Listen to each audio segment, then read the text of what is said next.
কাশ্মীরের পহেলগামে ভয়াবহ সন্ত্রাসী হামলার খবর পেয়ে সৌদি আরব সফর সংক্ষিপ্ত করে তড়িঘড়ি দেশে ফিরেছেন ভারতের প্রধানমন্ত্রী নরেন্দ্র মোদী। মঙ্গলবারের হামলায় ২৬ জনের প্রাণহানি ঘটায় ভারত জুড়ে নেমে আসে শোক ও উদ্বেগের ছায়া।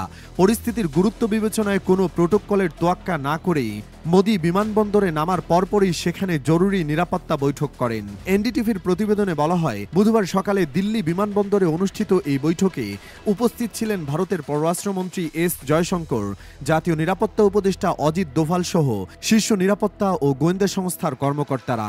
বৈঠকে এস জয়শঙ্করকে বেশ উদ্বিগ্ন দেখা গেছে বলে প্রত্যক্ষদর্শীরা জানিয়েছেন।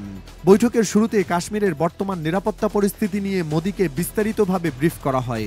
পরিস্থিতি মূল্যায়নের পর তিনি বেশ কিছু গুরুত্বপূর্ণ নির্দেশনা দিয়েছেন বলে প্রধানমন্ত্রীর কার্যালয় সূত্রে জানা গেছে। তবে এই বৈঠকের নির্দিষ্ট সিদ্ধান্ত বা পরিকল্পনা গণমাধ্যমে আনুষ্ঠানিকভাবে প্রকাশ করা হয়নি।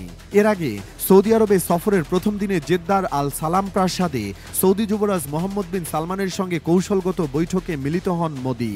সেখানে পহেলগামে সন্ত্রাসী হামলার বিষয়টি বৈঠকের শুরুতেই আলোচনা হয়। উভয় নেতা একমত হন, সন্ত্রাসবাদ একটি বৈশ্বিক মানবিক হুমকি এবং এর বিরুদ্ধে সম্মিলিত লড়াই প্রয়োজন। সৌদিতে নিযুক্ত ভারতের রাষ্ট্রদূত সুহেল আজাজ খান জানান, বৈঠকের শুরুতেই যুবরাজ মোহাম্মদ বিন সালমান পহেলগামের ঘটনায় গভীর উদ্বেগ প্রকাশ করেন। তিনি প্রধানমন্ত্রী মোদীকে আন্তরিক সমবেদনা জানান এবং এমন সংকটময় সময়ে ভারতের পাশে থাকার বার্তা দেন।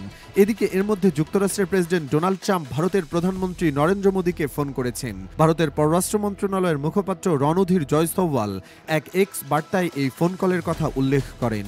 জয়সওয়াল বলেন, ট্রাম্প এই হামলার নিন্দা করেছেন। তিনি বলেছেন, সন্ত্রাসবাদের বিরুদ্ধে লড়াইয়ে আমেরিকা ভারতের পাশে রয়েছে এবং সম্ভাব্য সব সহায়তা প্রদানের প্রস্তাব দিয়েছেন।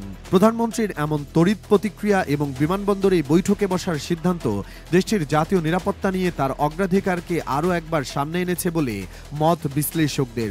কাশ্মীরে এ ধরনের হামলা ভারতীয় রাজনীতিতেও বড় প্রভাব ফেলতে পারে বলে ধারণা করা হচ্ছে।